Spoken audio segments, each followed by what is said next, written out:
Hello, and welcome, my friend, wherever you are, whatever time it is, and whatever feelings you carry inside you right now. I want you to settle in, breathe slowly, and let your mind open, because what you're about to hear is more than advice, more than guidance, more than teaching. It is a story, a reflection, a journey into confidence, courage, and transformation, especially when it comes to speaking English at work and at home. For so many learners around the world, speaking English isn't simply a language challenge. It is an emotional challenge, a mental challenge, a confidence challenge, and sometimes a deeply personal challenge. People often say, English is hard, but what they really mean, without knowing how to express it, is I am afraid. Afraid of making mistakes. Afraid of sounding unprofessional. Afraid of being laughed at. Afraid of freezing mid-sentence. Afraid of hearing their own voice trembling. And that fear becomes heavier, stronger, thicker, when the environment is professional, when coworkers watch, when meetings move quickly, when everyone seems confident, fluent, effortless. But here is something powerful to understand. Every single person who has ever learned a second language has felt exactly what you feel. You are not alone. And your fear does not mean you are weak. It means you care. It means you want to do well. It means you are pushing yourself beyond your comfort zone. And that alone is a form of bravery many people never experience. But let's begin not at work, but at home, where the struggle quietly begins. Many learners imagine practicing English at home will be easy. After all, home is familiar, safe, calm. But ironically, home often becomes the hardest place to practice.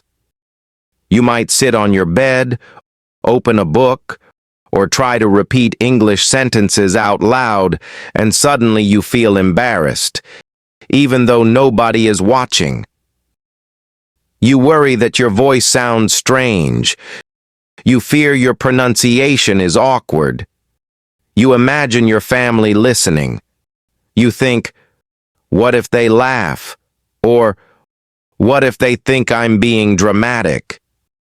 Or, what if I sound ridiculous? Some learners even fear neighbors hearing them through the wall. Some feel guilty, thinking, I should be cleaning. I should be cooking. I should be working. I should be doing something useful instead of repeating English to myself. And so the silence grows.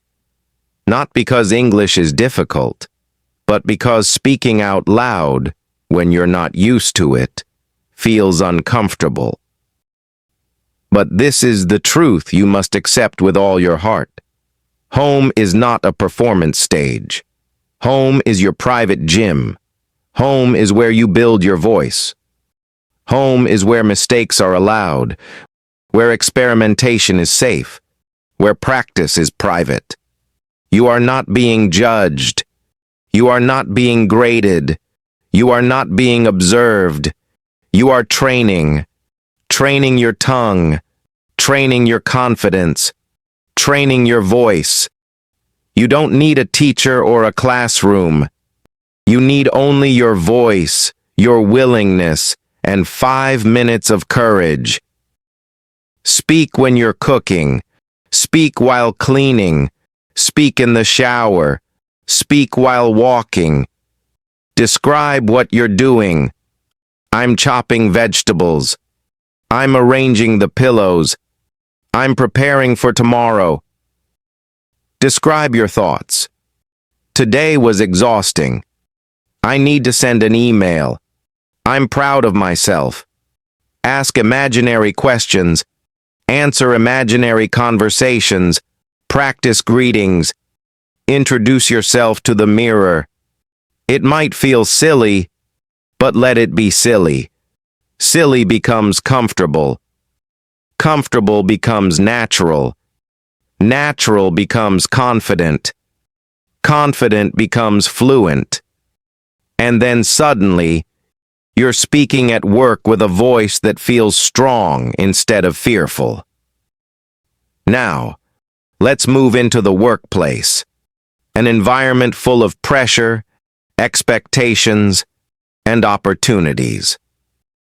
When you walk through the doors of your office, English transforms from a language you're learning into a tool you're expected to use.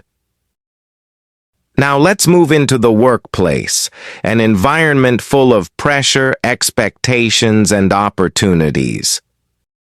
When you walk through the doors of your office, English transforms from a language you're learning into a tool you're expected to use. And tools don't need to be perfect. They need to work. Workplace English is not about poetry or academic elegance. It is about clarity, simplicity, directness.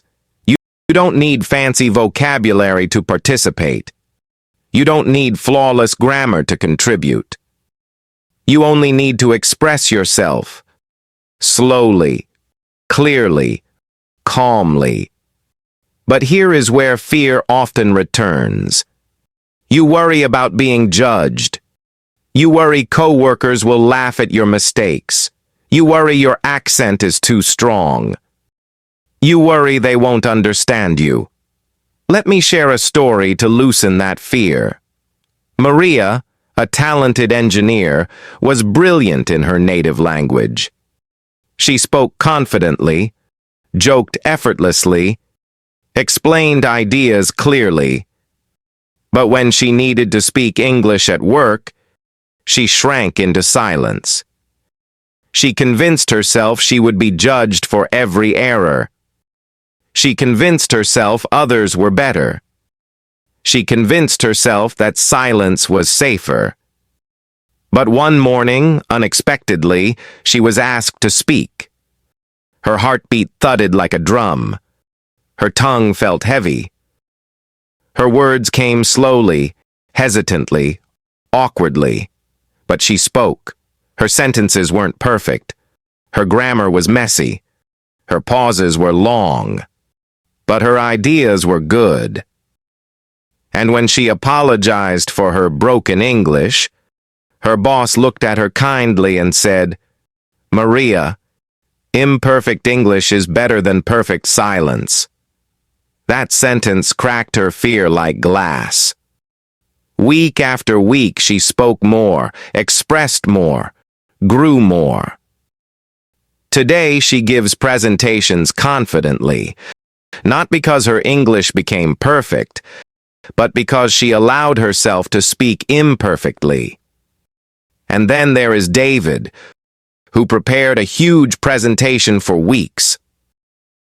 But when he stood before executives, his laptop froze. His slides jumbled.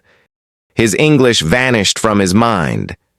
His panic took over, until he remembered one simple phrase, "Let me rephrase." And with that small lifeline, he regained control. Let me rephrase. The main goal of this project is to improve customer satisfaction. That simple sentence saved him. It taught him that fluency is not measured by how well you speak when everything goes right, but by how calmly you continue when things go wrong. And finally, the story of Kay. Kay had two voices inside him, one whispering, "Don't speak, you'll embarrass yourself," and the other whispering, "Speak, even if you make mistakes." For a long time, the first voice won. Kay's ideas stayed locked inside him. His confidence shrank, until one day his manager said, You have brilliant ideas, but no one will ever know unless you speak them. That simple truth changed him. He decided that day not to speak perfectly, but simply to speak. And that decision led to his promotion less than a year later. And now I turn back to you. You must understand something deeply. Your co-workers are not analyzing your grammar. They are not counting your mistakes. They are not judging your accent. They are focused on their own work, their own deadlines, their own problems. What they notice, what they remember, is not your errors, but your ideas, your effort, your attitude. Your English does not need to be flawless to be respected. It needs to be brave. You need to speak even when you doubt yourself. Speak even when you're nervous. Speak even when the words don't come smoothly. Because every time you speak, even imperfectly, you become stronger. You build confidence. You stretch your limits. You grow. And please remember this. You are not just learning English. You are building a new version of yourself. A global version. A confident version. A powerful version. You are stepping into a bigger world. A world connected by language. And your voice, yes, your voice, deserves to be part of that world. So speak, practice, try, fail, try again, grow, repeat. And one day soon, you will look back and realize that the mountain you feared was never as tall as you imagined, and that every word you spoke, even the messy ones, even the awkward ones, were stepping stones leading you higher. You are not behind. You are not slow. You are not weak. You are becoming fluent in courage. And that is the greatest fluency of all.